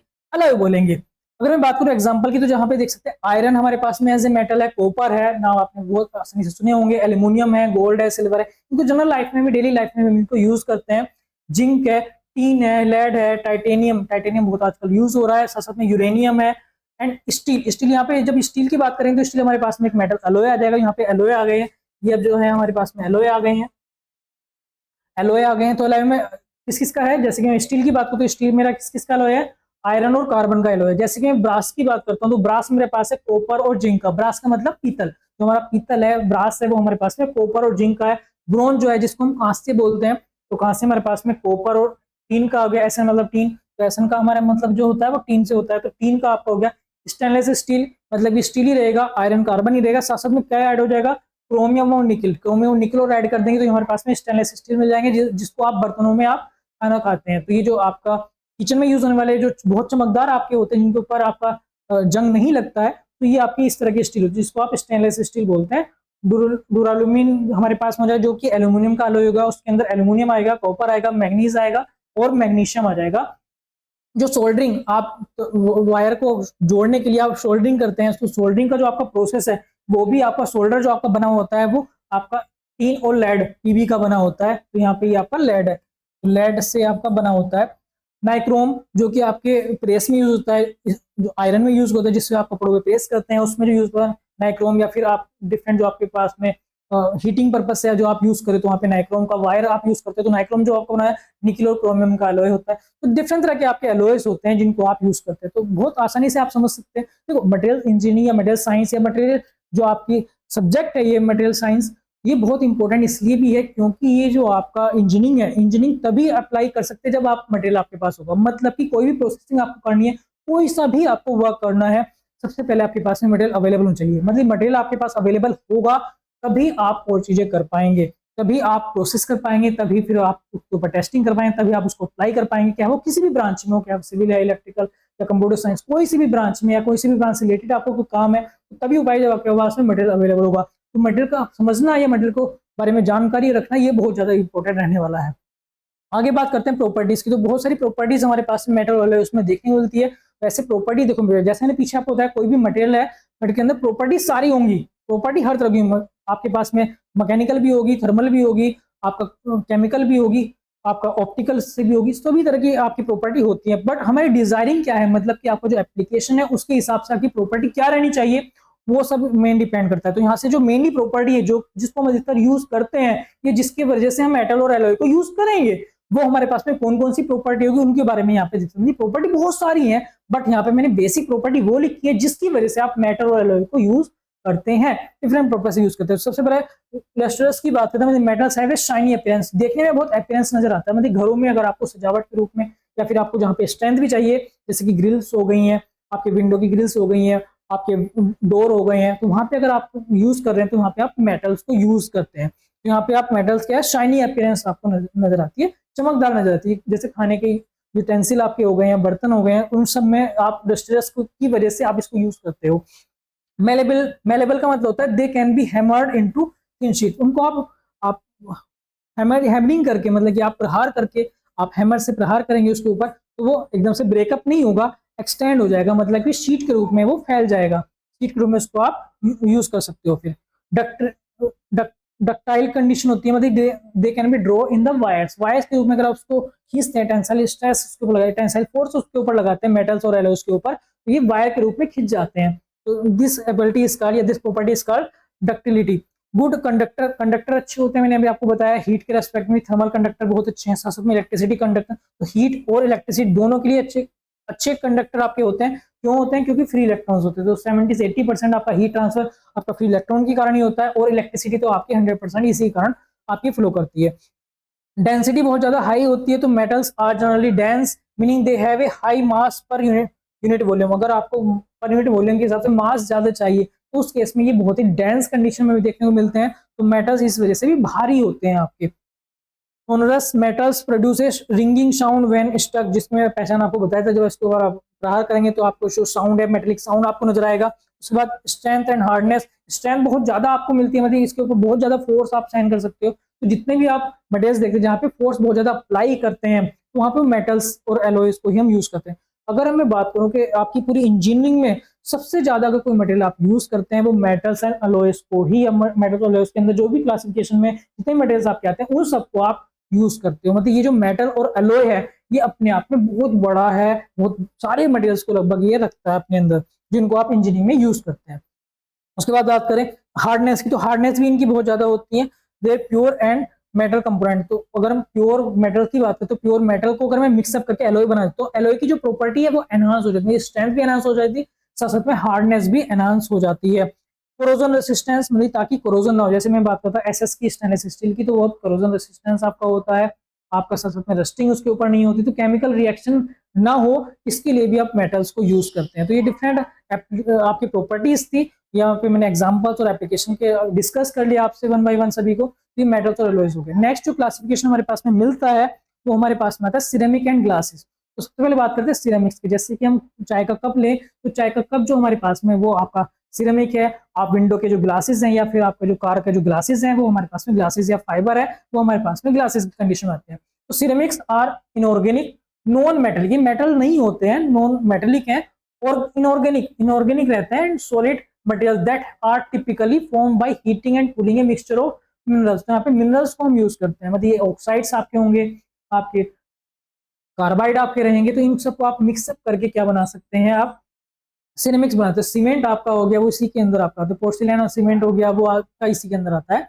दे are known for being hard, ये बहुत ही हार्ड होते हैं बट ब्रिटल भी होते हैं। जैसे चाय का कप अगर गिर जाए तो वो आपका ब्रेकअप हो जाता है, पीसेस में टूट जाता है, दैट इज कॉल्ड ब्रिटलनेस। तो ब्रिटल कंडीशन में यहाँ पे आपको पता भी लगी ब्रिटल क्या होता है। तो ब्रिटल का मतलब अगर किसी के ऊपर फोर्स लगाए वो एकदम से वो पीसेस के रूप में वो बिखर जाए, ब्रेकअप हो जाए, तो दैट इज कॉल्ड ब्रिटलनेस। तो जो मेटल्स थे वो ब्रिटल नहीं थे, वो डक्टाइल थे, क्योंकि उनके ऊपर फोर्स जब लग रही थी वो एक्सटेंड हो रहे थे, या फिर अपना जो स्ट्रेस स्ट्रेन बहुत ज्यादा वो सहन कर सकते थे, स्ट्रेन उसके अंदर आ रहा था। जहां पे जो है ये आपके पास में हार्ड तो होता है बस strong in compression and brittle, पर ये ब्रिटल होते हैं, ब्रिटल रहेंगे ये आपके, पर कंप्रेशन की स्ट्रेंथ को ये सहन कर सकते हैं। जैसे कि आपके जो मकान बने हुए हैं वो सब किससे, कंक्रीट से बने हुए हैं या सीमेंट से बने हुए हैं या ब्रिक से बने हुए हैं, तो ये सब क्या है आपके पास में, ये सिरेमिक के अंदर ही हमारे पास में आता है। जैसे अगर मैं ईंट की बात करूं तो ईंट क्या होगी, ईंट एक तरह से मिट्टी जो है, और बाद में मिट्टी को आपने क्या किया है, उसको आपने बहुत ही हाई टेम्परेचर के ऊपर आपने गर्म किया है, तो उसके अंदर स्ट्रेंथ डेवलप हो गई है, अब वो कंप्रेशन की स्ट्रेंथ को रखती है। बट अगर आप उसको हल्का सा शेयर कर दें तो एकदम टूट जाएगा, अगर आप उसको खींचना चाहें तो एकदम से वो टूट जाएगा, पर कंप्रेशन में वो सहन करेगा। तो कंप्रेसिव स्ट्रेंथ बहुत अच्छी होती है सिरेमिक्स की, बट ब्रिटल भी आपके होते हैं। मतलब अगर आप एक हैमर से प्रहार करेंगे, एक हथौड़े से प्रहार करेंगे आपकी ब्रिक के ऊपर, तो भी पीसेस में टूट जाएगी। ग्लासेस की बात करूं तो ग्लासेस आर नॉन क्रिस्टलाइन, ये हमारे पास में एमोर्फस, नेक्स्ट लेक्चर में मैं डिस्कस करूंगा स्ट्रक्चर में बताऊंगा, तो वहाँ पे मोर्फस एमोर्फस ये दोनों कंडीशन आएंगी, तो वहाँ पे क्रिस्टलाइन स्ट्रक्चर और नॉन क्रिस्टलाइन स्ट्रक्चर वहाँ पे आएगा। तो आपका जो ग्लासेस होते हैं वो नॉन क्रिस्टलाइन स्ट्रक्चर, मतलब इसका एक कंटिन्यूस पैटर्न आपको देखने को नहीं मिलता है, एक अलग तरह का आपको मिलता है। मतलब हर एक जगह पे आपको क्या होगा, एक अलग तरह का क्रिस्टल नजर आएगा। क्रिस्टल का मतलब सिंपली ये होगा, यहाँ पे कुछ मटेरियल आपका कुछ पार्टिकुलर अरेंजमेंट में रहेंगे, बट ये पूरा रिपीट नहीं होगा, अलग रहेगा, तो that is called non crystalline. तो ये आपके जो ग्लासेस होते हैं वो एमोर्फस या फिर नॉन क्रिस्टलाइन स्ट्रक्चर होते हैं। दे आर ट्रांसपेरेंट और ट्रांसलूसेंट हो सकते हैं, मतलब ट्रांसपेरेंट भी हो सकते हैं और ट्रांसलूसेंट भी हो सकते हैं, and possess a unique combination of properties. उनके अंदर कुछ प्रॉपर्टीज होती है, जैसे कि हमारे पास में हार्डनेस है, ब्रिटलनेस है, एंड एबिलिटी टू शेप और मोल्ड वाइल हॉट। उनको जब हम गर्म करते हैं तो अलग तरह से, जैसे प्लास्टिक आपका हो गया वो आपके ग्लासेस के अंदर ही आपका आ जाएगा, जिनको हम क्या कर सकते हैं, रिफॉर्म कर सकते हैं, रीशेप में उसको कन्वर्ट कर सकते हैं। They are generally made by using a mixture of inorganic material. Inorganic materials को हम क्या करते हैं, फ्यूज करते हैं, उनको आप पिघलाते हैं, पिघलाने के बाद आपस में मिक्सअप करेंगे, उसके बाद में उसको ठंडा होने देंगे, जो आपको प्रोड्यूस दैट इज ग्लासेस या फाइबर्स वो हमारे पास मिलते हैं। मोस्ट कॉमनली जैसे कि सिलिकेट हो गया एट हाई टेम्परेचर, तो हाई टेम्परेचर के ऊपर सिलिकेट हमारे पास में, तो वो भी इस तरह का एक एग्जाम्पल है।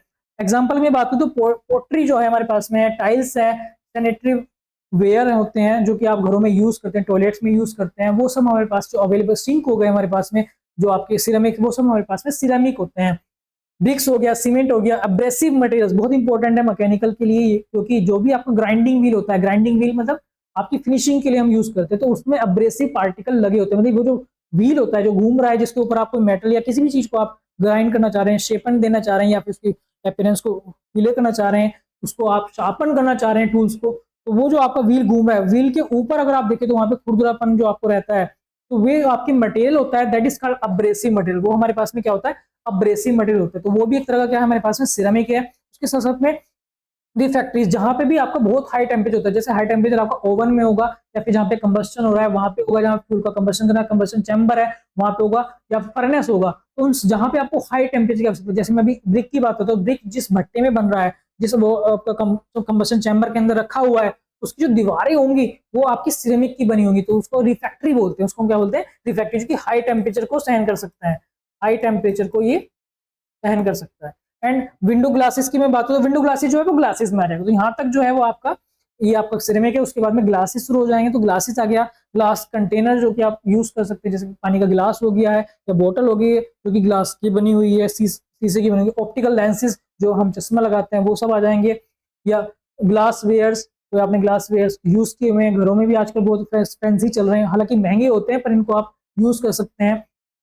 फाइबर ग्लास हमारा हो गया, और सिरेमिक ग्लास, तो डिफरेंट तरह के हमारे पास में ग्लासेस है जो कि अवेलेबल, तो एग्जांपल हम यहाँ पे देख सकते हैं। उसके बाद बात करते हैं प्रॉपर्टीज की, तो कुछ कॉमन प्रॉपर्टीज जो हमें सिरेमिक और ग्लासेस मिलते हैं वो हमारे पास में, हार्डनेस बहुत हाई होती है, हार्डनेस, क्योंकि इनके अंदर स्मूथनेस बहुत ज्यादा होती है। अगर आप देखें आपके जो घर का कप है या कोई बाउल है, उसके ऊपर आप सरफेस को अगर आप देखते हैं तो बहुत ही आपकी नॉर्मल रहेगी, उसको आप खुरदुरा स्क्रैच नहीं कर सकते उसके ऊपर, तो स्क्रैच ना करने की जो एबिलिटी होती है दैट इज कॉल्ड हार्डनेस। तो हार्डनेस बहुत ज्यादा हाई होती है, क्योंकि हाई टेम्परेचर के ऊपर ये क्रिएट किए होते हैं। स्ट्रेंथ काफी ज्यादा हाई मिलती है, और साथ साथ में ceramic and are known for their exceptional hardness and resistance to wear, wear का रेजिस्टेंस में नहीं होता क्योंकि बहुत ही स्मूथ सरफेस हमें देखने को मिलती है।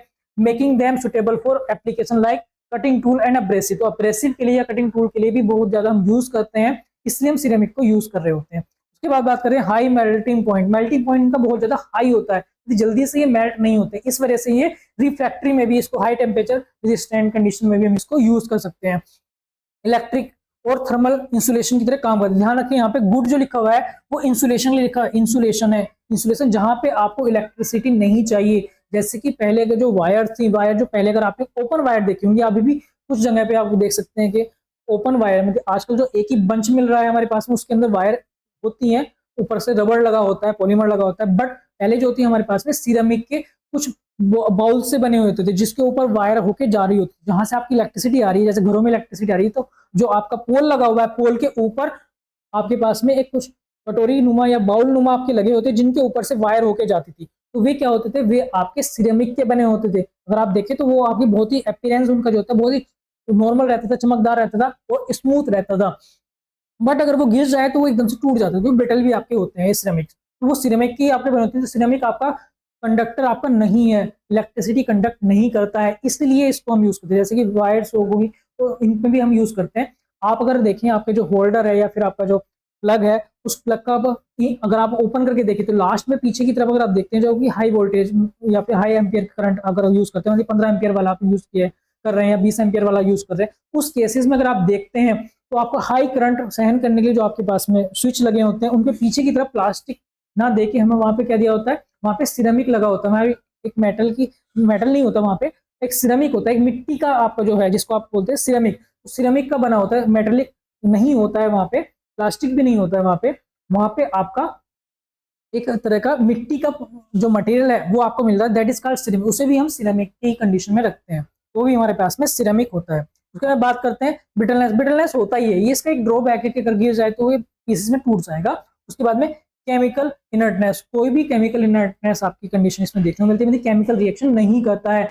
इसके अंदर अगर आप कंटेनर यूज करें, कंटेनर के अंदर अगर आप कोई भी अगर आपका एक केमिकल डालते हैं, जैसे कि जनरली हम अचार रखने के लिए जो यूज करते हैं, तो वो भी एक तरह का केमिकल रिएक्शंस कर सकता है, पर क्योंकि वो हमारा जो मेटल है वो सिरेमिक है, पुराने जमाने में जो बोट्स हम रखते थे तो उसलिए वो रिएक्शन नहीं करता है। Transparency and transparency, glasses can be transparent और ट्रांसलूसेंट, तो ये हमारे पास में ग्लासेस होते हैं जो कि आपका मतलब कि आप रोजा देख सकते हैं, इनको आर पार हम इसमें देख सकते हैं, तो इसलिए ग्लासेस बनाने में भी हम इसको यूज करते हैं, जो कि हमारा ग्लासेस आ गया। साथ में डायमेंशनल स्टेबिलिटी, स्टेबिलिटी इनमें हाई होती है, मतलब इसमें ऐसी कोई डिफॉर्मेशन नहीं होती है, हाई टेम्परेचर सहन कर सकते हो, टेम्परेचर अगर बहुत ज्यादा भी हो गया तो भी इसकी शेप में कोई अंतर नहीं आता है, तो इसलिए बहुत ज्यादा हम यहाँ पे इनको यूज करते हैं। डिफरेंट इसका मैंने आपको प्रॉपर्टीज बता दी। नेक्स्ट अगर बात करते हैं हमारे पास में पॉलीमर्स, तो पॉलीमर्स जो भी आपके रबड़ की चीजें हैं, जो भी रबड़ से आपकी बनी हुई है, तो जनरली ऑर्गेनिक कंपोनेंट आपके रहते हैं, तो ये हमारे पॉलीमर्स में आते हैं। तो पॉलीमर्स आर लार्ज मॉलिक्यूल्स, ये बहुत ज्यादा लार्ज मॉलिक्यूल्स हमारे पास होते हैं जो कि चैन के रूप में आपके पास में जुड़े हुए होते हैं, और macromolecules made up of repeating सब यूनिट। रिपीटिंग सब यूनिट का मतलब क्या है, मतलब कंटिन्यूअसली ये आपस में ज्वाइंट है, मतलब मॉलिक्यूल्स की बहुत लंबी संख्या है जो आपस में ज्वाइंट हमने की हुई है।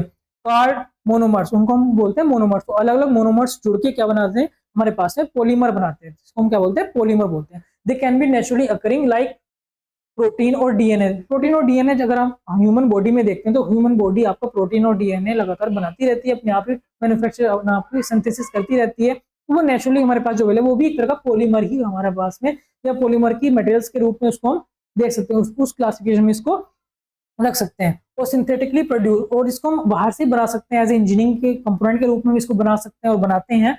लाइक प्लास्टिक जितनी भी प्लास्टिक आप देखते हैं वो सब आपके पॉलीमर में आते हैं, और प्लास्टिक की भी आपके अपने घरों में, अपने आसपास ऑफिस में, या जितनी भी चीजें आप देखते हैं सोसाइटी में, वो उसमें भी बहुत ज्यादा इंपॉर्टेंस आपका रहता है, आप प्लास्टिक को भी काफी ज्यादा यूज कर सकते हैं। The process of forming polymer from monomers is called polymerization. तो पॉलीमराइजेशन का मतलब क्या है कि मोनोमर्स जो आपके पास है उनकी एक चैन रिएक्शन आपको करानी है, चैन रिएक्शन करके आपस में जुड़ जाएंगे और क्या बनाएंगे, पॉलीमर बना देंगे। सो दैट प्रोसेस का पॉलीमराइजेशन। एग्जांपल हमारे पास में हो जाएगा जैसे पॉलीथीन है, पीवीसी है, पॉलिस्टर आपका हो गया, प्लास्टिक्स आपका हो गया, नाइलॉन आपका हो गया, सीलिंग वैक्स आपके हो गए, वो भी इसी के अंदर आ जाएंगे, वैक्स भी इसी के अंदर आ जाएंगे, सिलिकॉन आपका हो जाएगा, पॉलीकार्बोनेट आपका इसी में आ जाएगा, एबीएस इसी के अंदर आ जाएगा आपका, सेलुलोज, ये सेलुलोज जो है वो आपका नेचुरली है, सेलुलोज, काइटिन, पैक्टिन, प्रोटीन्स, ये जो आपकी नेचुरल है, ये आपके क्या है, नेचुरल हमारे पास में पॉलीमर्स है जो कि नेचुरली हमारे पास में प्लांट्स या एनिमल्स से आप यूज कर सकते हैं, प्लांट्स या एनिमल्स में आपको अवेलेबल मिल जाते हैं। प्रॉपर्टीज क्या क्या होती हैं उनके ऊपर बात करते हैं। तो टेंसाइल स्ट्रेंथ देखो पीछे मैं बात कर रहा हूँ सिरेमिक की या ग्लासेस, तो सिरेमिक या ग्लासेस की स्ट्रेंथ जो थी कंप्रेसिव में सबसे बढ़िया थी, पर पॉलीमर जो है हमारे पास में, पॉलीमर की जो स्ट्रेंथ है वो टेंसाइल में है, ध्यान रखिए टेंसाइल में है। जबकि इससे पीछे जो मैंने आपको बताया मेटल और एलॉय, उनकी दोनों या तीनों में थी, मतलब कि आपका टेंसाइल में भी, कंप्रेसिव में भी, शियर या बेंडिंग में भी आपको देखने को मिल गई थी। तो यहाँ पे आपके टेंसाइल स्ट्रेंथ की बात हो तो टेंसाइल स्ट्रेंथ पॉलीमर की बहुत ज्यादा आपको मिलती है। Ability of a polymer to withstand stretching condition में अगर आप खींच रहे हैं, टेंसाइल फोर्स लगा रहे हैं, टेंसाइल स्ट्रेस डेवलप कर रहे हैं इसके अंदर, तो उसको विथस्टैंड कर सकती है, उसको बहुत आसानी से ये सहन कर सकती है। एंड पुलिंग फोर्सेस को बिफोर ब्रेक होने से पहले काफी ज्यादा फोर्सेस को ये सहन कर सकती है। जैसे कोई रबड़ है, रबड़ को आप खींचे तो वो खिंचते हुए चले जाएगा, बट आपको एकदम से ब्रेक नहीं होगा, काफी ज्यादा फोर्सेस वो सहन कर सकता है केवल टेंसाइल में। इसी चीज को इलास्टिसिटी बोलते हैं, मतलब कि कोई रबड़ को आपने खींच दिया, कोई मेटल को आपको या पॉलीमर को आपने खींच दिया, और अगर जब फोर्स आप उठाते तो वापस वो ओरिजिनल कंडीशन में चली जाती है। That ability is called elasticity, मतलब कोई भी फोर्स आपने अप्लाई किया है तो डिफॉर्मेशन हो गया है, बट जैसी फोर्स हटी है तो वापस वो ओरिजिनल कंडीशन में आ गया है। That ability is called elasticity. The extent to which a polymer can be deform under stress and return to his original shape में वापस आ जाएगा व्हेन स्ट्रेस इज रिमूव, जब उसके ऊपर फोर्स हटाएंगे, स्ट्रेस हटाएंगे तो वापस तो कंडीशन में वही आ जाएगा। तो ये बहुत अच्छी एबिलिटी भी हमारे पास में पॉलीमर में देखने को मिलती है। Melting and boiling point, polymer generally have high melting and boiling point, क्योंकि बॉइलिंग पॉइंट जो है आ गया, मेल्टिंग पॉइंट जो है काफी ज्यादा हाई होते हैं। Hardness, the resistance of polymer to intend और स्क्रैचिंग के या फिर आपका इंटेंडेशन करने के लिए ये रेसिस्टेंस पैदा करते हैं, रेसिस्टेंस में काफी ज्यादा होता है, इसलिए हमारे पास में हार्डनेस मटेरियल में भी आते हैं। Heat conductivity, some polymer are good insulator, यहाँ पे बहुत इंपॉर्टेंट है, यहाँ पे इंसुलेटर की बात करता हूँ, यहाँ पे मैं ध्यान रखिएगा इंसुलेटर की बात कर रहा हूँ। तो इसी वजह से आपकी जो वायर है, जो आपकी कॉपर वायर आपकी जनरली होती है, तो कॉपर वायर के ऊपर हम क्या लगाते हैं, एक पॉलीमर लगा हुआ रहता है जिसको आप प्लास्टिक्स बोलते हो, जिसको आप रबड़ बोलते हो। तो वो रबड़ जो आपकी होती है वो पॉलीमर का ही टाइप होता है, उसको हम लगा देते हैं तो इंसुलेशन का काम करते हैं, ताकि हमें शॉक ना लगे। जितने भी वायर्स आप यहाँ पे देख सकते हैं वो सब क्या है हमारे पास में, जैसे ये भी मेरे पास में वायर है, तो वायर के ऊपर अंदर हमारे पास में आपका कॉपर होगा जो कि आपका मेटालिक जो कि कंडक्टर है, बट ऊपर से मैं इसको टच कर रहा हूं तो मुझे कोई करंट नहीं लग रहा है, क्योंकि यहाँ पे एक इंसुलेशन का काम कर रहे हैं। सो दिस इज कॉल्ड कि आपकी जो कंडक्टिविटी होगी वो आपकी एज ए इंसुलेशन की तरह काम करेगा। तो ये हमारे पास में पॉलीमर है। हीट के लिए भी ये काम करते हैं, मतलब कि अगर आपको हीट रिडक्शन आपको रोकना है, मतलब हीट लॉस आपको रोकना है, उस केस में भी हम इसको यूज करते हैं। तो कहीं कहीं पे आप देखते हैं तो आपके जो यूटेंसिल हैं, जो आपके बर्तन हैं, उनके ऊपर रबड़ चढ़ी होती है, तो रबड़ से अगर आप पकड़ लेंगे तो आपको फिर हीट महसूस नहीं होती है। पर हाँ, ये चीज है कि उसका मेल्टिंग पॉइंट इतना ज्यादा नहीं होना चाहिए, मेल्टिंग पॉइंट से कम टेम्परेचर आपका होना चाहिए, कहीं ऐसा ना हो कि वही आपका पिघल जाए। उसके अगर कम रहेगा तो इसके ऊपर कोई फर्क आपका पड़ता नहीं है। जैसे आपका हीटिंग बोटल्स हो गई, जिसको आप दर्द के समय या पेन के समय पे यूज करते हैं, तो उसको आपको आराम मिले उसके लिए आपको जो बोतल यूज करते हैं वो आपकी पॉलीमर की या फिर आपकी पॉलीमर की आपकी बनी हुई होती है, रबड़ की आपकी बनी हुई होती है। Crystallinity, the degree to which polymer chain are arrange in order and crystalline structure. जैसे कि मैंने बात की, पॉलीमर जो है वो डेफिनेटली है क्या, पॉलीमर आपके एक चेन स्ट्रक्चर ही बना रहे हैं, मतलब कि आपके पास एक क्रिस्टल है वो रिपीटेड आपका हो रहा है, तो रिपीटेड होगा तो जाहिर सी बात है क्रिस्टलाइन स्ट्रक्चर हमें देखने को मिलता है। जबकि अगर मैं सिरेमिक की बात करूं, सिरेमिक एमोर्फस मेटल था, उसमें क्रिस्टलाइन को कोई चक्कर नहीं था, पर यहाँ पे हमारे पास में जो है क्रिस्टलिटी हमें देखने को मिलती है, जो कि आपके पॉलीमर्स का एक विशेष गुण है। ये चीज हमें यहाँ पे देखने को मिलती है। दूसरी बात permeability, the ability of polymers to allow substance to pass through it, ताकि हमारे पास में क्या हो जाए, एबिलिटी सब्सटेंस उससे होके गुजर जाए, दैट इज कॉल्ड परमेबिलिटी। तो जहां जहां पे हमें परमेबिलिटी कंडीशन होती है, मतलब कि आपको फ्लो चाहिए, फ्लो भी हो जाए और एक तरह से बैरियर का भी काम करे, तो वहां पे हम इसको यूज करते हैं। पॉलीमर्स की एबिलिटी होती है कि कुछ मेटल्स को ये फ्लो करा सकती है, जिसको सेमी परमेबिलिटी बोलते हैं या फिर परमेबिलिटी, इसको हम यूज कर सकते हैं। रिफ्रैक्टिव इंडेक्स, जो कि आपका लाइट से रिलेटेड है, रिफ्रैक्शन आपका बहुत ज्यादा देखने को मिलता है, तो ये भी हमें ये इसका प्रॉपर्टी है जो कि पॉलीमर में देखने को हमें मिलती है। आगे बात करते हैं, हमारे पास बात नेक्स्ट है हमारे पास में कंपोजिट्स। तो जैसे कि नाम से ये कंपोजिट का मतलब होता है दो तरह के मेटल को आपने जोड़ा है। अब दो तरह के, अगर मैं बात करूं एलॉय की, तो एलॉय में था एक मेटल होना चाहिए था, दूसरा मेटल हो भी सकता है या फिर नॉन मेटलिक, दोनों को जोड़ा। पर अगर हमारे पास में कंपोजिट है तो कंपोजिट में कंडीशन नहीं कि आपका मेटल ही हो, मेटल भी हो सकते हैं, या फिर आपका सिरेमिक हो सकते हैं, या फिर आपका पॉलीमर हो सकते हैं, उन्हें आपस में आपने जोड़ के एक नया मटेरियल बना दिया है। So that is called composite. अगर मैं बॉडी के अपने पार्ट की बात करूं, जो बॉडी के मेरे जितने भी पार्ट हैं वो सब क्या है, ये डिफरेंट तरह के मटेरियल्स से मिलकर बना हुआ है। तो ये जो मेरी बॉडी के जितने भी पार्ट हैं वो सब क्या है, कंपोजिट की फॉर्म में ही आते हैं। यहाँ पे आप देख सकते हैं वेन्स है मेरे पास में, यहाँ पे बोन्स है मेरे पास में, मसल्स है मेरे पास में, ये सब डिफरेंट टिश्यूज हैं, वो अलग अलग मेटेरियल के रूप में बने हुए हैं, बट काम कैसे कर रहे हैं, एक साथ जुड़ के कर रहे हैं। तो these are called composite. So it is a material made from 2 और मोर कंस्टिट्यूएंट ऑफ मटेरियल, कई 2 या 2 से अधिक तरह के मटेरियल से मिलके जो बना है, दैट इज कॉल्ड कंपोजिट। कोई कंडीशन नहीं, किसी भी तरह का आपका मटेरियल मिलके बन जाए, that is called composite. Which significantly different physical और केमिकल प्रॉपर्टी। और उसके साथ में देखो इंपॉर्टेंट है कि अब जो प्रॉपर्टी जिससे वो मिलकर बना है, अब उससे प्रॉपर्टी आपकी चेंज आएंगी, उस तरह की प्रॉपर्टी आपको देखने को नहीं मिलेगी जो जिससे वो मिलकर बना था, थोड़ी सी इसमें चेंजेस आपको देखने को मिलते हैं। इसीलिए हम इसको कंपोजिट को यूज करते हैं। Combine to create a new material, एक नया मटेरियल बनाने के लिए विद एनहांस प्रॉपर्टी। तो सिंपली जो कंपोजिट है, कंपोजिट का मतलब ये नेचर ने देखो, ये खुद हम बॉडी का पार्ट जो है वो खुद ही बनाया है, जितने भी एनिमल्स की बॉडी है वो सब इसी तरह से बनी हुई है। वुड है, जैसे कि वुड भी आपको एक तरह से कंपोजिट मटेरियल में आएगा, कि वुड में फाइबर्स आपके होते हैं, साथ साथ में और भी आपके सेलुलोज हो गया या और भी तरह के आपके क्या मटेरियल आपके होते हैं, पर वो दोनों क्या कंप्रेसिव, कोई कंप्रेसिव में काम आ रहा है, कोई खींचने में, स्ट्रेचिंग के लिए यूज कर रहे हैं, कुछ आपका शेयरिंग को रोकने के लिए यूज कर रहे हैं। तो डिफरेंट प्रॉपर्टीज बनाने के लिए नेचर ने अपने आप ही कंपोजिट मटेरियल क्रिएट किए हैं। कुछ जो मटेरियल हम यूज करते हैं डिफरेंट पर्पज से यूज करते हैं, वो हम कंपोजिट मटेरियल बनाते हैं, अपनी तरफ से उसको हम बनाते हैं। एग्जाम्पल देखते हैं, जैसे कि रेनफोर्स कंक्रीट है, तो रेनफोर्स कंक्रीट का मतलब क्या है, उसमें आपने सीमेंट के साथ में आपने वायर्स को यूज किया है। जैसे आरसीसी आपका है, आपकी जो छत की जो सीलिंग है वो उसमें आप देख सकते हैं आप वायर्स डालते हैं। वायर्स का मतलब आप वहाँ पे रोड डालते हैं, आयरन की रोड डालते हैं जिसको आप सरिया बोलते हैं, वो हम यहाँ पे डालते हैं, साथ साथ में सीमेंट को मिलाते हैं। तो सीमेंट क्या करता है, उसके साथ जुड़ के, या फिर पिलर आप देखते हैं या बीम जो आप देखते हैं, उन सब में क्या है वो रेनफोर्स आपने कंडीशन में यूज किया। मतलब रेनफोर्स कंडीशन में वहाँ पे आपकी जो स्ट्रेंथ है आपकी वायर की मिल जाएगी, रोड मेटल की रोड की जो आपकी है सरिया जो है उसकी भी स्ट्रेंथ मिल जाएगी, साथ साथ में जो आपका सीमेंट है उसको रोक के भी रखेगा, साथ में जो कंप्रेसिव फोल्ड लगी तो भी वो काम आएगी। तो दोनों की स्ट्रेंथ, दोनों की वजह से वो स्ट्रेंथ हमारी बहुत ज्यादा बढ़ जाती है। तो ये आपका कंपोजिट में आएगा। साथ में फाइबर ग्लास, इस तरह से फाइबर के साथ में हमने ग्लास को यूज किया हुआ है। कार्बन फाइबर रेनफोर्स पॉलीमर्स हमारे पास में CFRP जिसको बोलते हैं। पॉलीवुड, जो हम पॉलीवुड यूज करते हैं वो भी इसमें आता है। Would plastic composite, ceramic matrix composite, metal matrix composite. तो डिफरेंट तरह के हमारे पास में होते हैं, जिसमें मैट्रिक्स का मतलब होगा जो मेनली हम यूज कर रहे हैं वो हमारे पास में मेनली है नेचुरल मटेरियल, जैसे कि वुड हो गया, बोन हो गए, जैसे बॉडी का पार्ट हो गया, वो भी हमारे पास में क्या है एक तरह के कंपोजिट मटेरियल्स में भी आते हैं। प्रॉपर्टीज क्या है, प्रॉपर्टीज देखो जो नेचुरली है वो तो हमारे पास में ऑलरेडी अवेलेबल है, बट जैसा हमारा एप्लीकेशन है उस हिसाब से हम क्या करते हैं, हम क्रिएट करते हैं। जैसे में अगर पिलर लगाना है तो हम देखते हैं उस पिलर के ऊपर कितना लोड आने वाला है, उसी हिसाब से आप सरियों की संख्या डिफाइन करते हैं, आप शेप और साइज डिफाइन करते हैं कि आपका जो शेप रहने वाली है, आपकी जो पिलर है उसकी कितनी रहने वाली है, बीम की इसी तरह से हम डिफाइन करते हैं। तो ये अगर जो भी प्रॉपर्टी आपको चाहिए उसी हिसाब से ये स्ट्रक्चर को आप चेंज कर सकते हैं। नंबर ऑफ जो आपके वायर्स हैं या रोड्स हैं या सरिया हैं वो आप चेंज कर सकते हो। उसी तरह से हमारे पास में प्रॉपर्टी है, तो जाहिर सी बात है सारी जो भी प्रॉपर्टी आपको चाहिए उसी हिसाब से आपने कंपोजिट डेवलप किया हुआ है। तो यहाँ पे देखते हैं तो हाई स्ट्रेंथ और स्टिफनेस के लिए हम इसको यूज करते हैं। So composite can be engineered to the significantly stronger and stiffer than their consistent material, making them ideal for structure application। जैसे कि मैं भी एग्जांपल लेके बता रहा था, स्ट्रक्चर बनाने के लिए, बिल्डिंग बनाने के लिए, रोड बनाने के लिए, ब्रिज बनाने के लिए बहुत ज्यादा इसको यूज किया जाता है कंपोजिट मटेरियल्स को। लाइट वेट के लिए भी एक की advance of this high strength to weight ratio.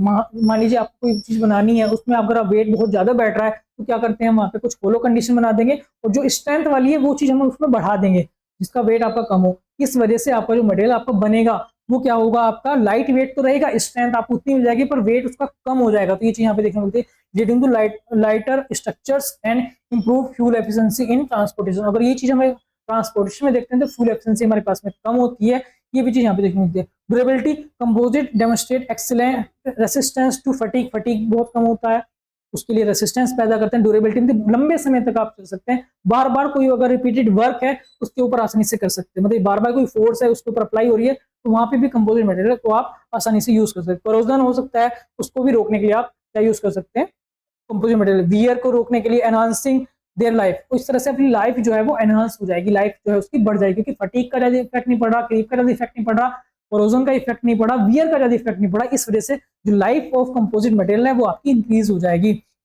Impact resistance, जहां पे फोर्स एकदम से तेजी से लग रही है, शॉक में लग रही है, इम्पैक्ट लग रहा है, उस केसेस में भी हमारे पास में कंपोजिट मटेरियल बहुत अच्छे हमारे पास में होते हैं। Many composite particularly those with tough matrix material, जिसका जो मैट्रिक्स है, जो मेनली आपका मटेरियल है, बेस मटेरियल जो है वो आपका टफ होता है, उसके लिए हमारे पास जो कंपोजिट मटेरियल है वो इम्पैक्ट रेसिस्टेंस बहुत ज्यादा हमारे पास में होती है, offering high impact resistance, crucially application of prone to dynamic loading. जहां पर डायनेमिक लोडिंग आपको देखने को मिलती है वहां पे ये कंडीशन हमारे पास में आती है।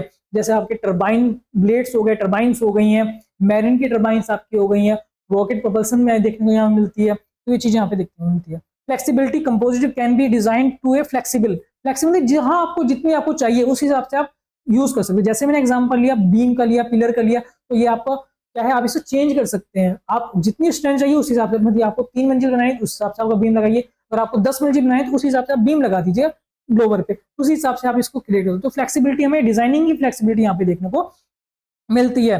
Allowing for bending and deformation without breaking, तो ब्रेकिंग नहीं होगी और बेंडिंग और डिफॉर्मेशन जो है वो लिमिटेड में होगी, इस चीज को हम यूज कर सकते हैं।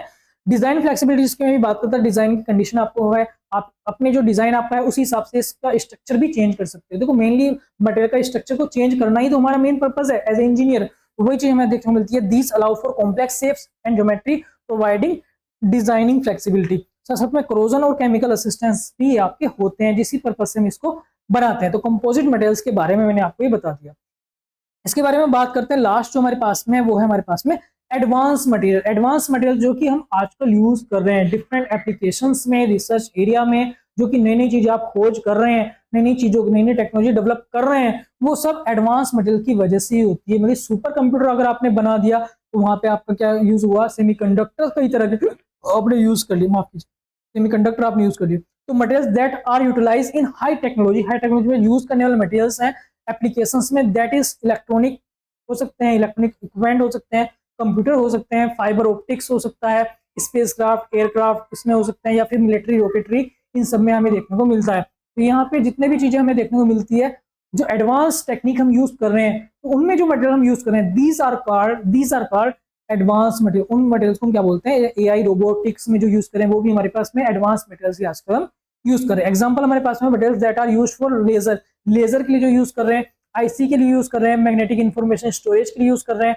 एलसीडीज के लिए यूज कर रहे हैं, फाइबर ऑप्टिक्स के लिए, thermal production system for space shuttle orbiter, बहुत सारे स्पेस के मिशन हमारे पास में इंडिया द्वारा किए जा रहे हैं। तो उनको करने के लिए, ताकि स्पेस की कंडीशन के हिसाब से वो मटेरियल हम यूज कर सके, वहां पे आसानी से उसको यूज कर सकें, इसलिए आप एडवांस मटेरियल डेवलप करते हो। क्योंकि देखो स्पेस के अंदर जाके कंडीशन हमें एक तरह का ऑप्टिमाइजेशन ही है, एक तरह से आपका क्या है, ऑब्जर्वेशन जो है वो 100% आपका नहीं है, चीजें वहां पे चेंज हो सकती हैं, इस हिसाब से आपको मटेरियल क्रिएट करना होता है जो कि वहां की कंडीशन के हिसाब से कैपेबल हो। तो उसी तरह से आप ये एडवांस मटेरियल यूज करते हैं, जिसमें अगर इसको मैं क्लासीफाई करता हूँ अलग अलग एप्लीकेशन के हिसाब से। सबसे पहले मैं बात करता हूँ सेमीकंडक्टर, जो कंप्यूटर्स में या कंप्यूटिंग में आप जो यूज करते हो, या इलेक्ट्रॉनिक्स में जो आप यूज करते हो, उन्हें हम सेमीकंडक्टर्स बोल सकते हैं। तो materials that have electric properties which are intermediate between electric conductor and insulator, मतलब जो इलेक्ट्रिसिटी की जो कंडीशन आपकी होती है कंडक्टर के लिए जो कि 100% है, और इंसुलेटर जो कि आपका लगभग 0 है, दोनों के बीच की कंडीशन होती है। मतलब कि इलेक्ट्रिसिटी को कुछ कंडीशन में ये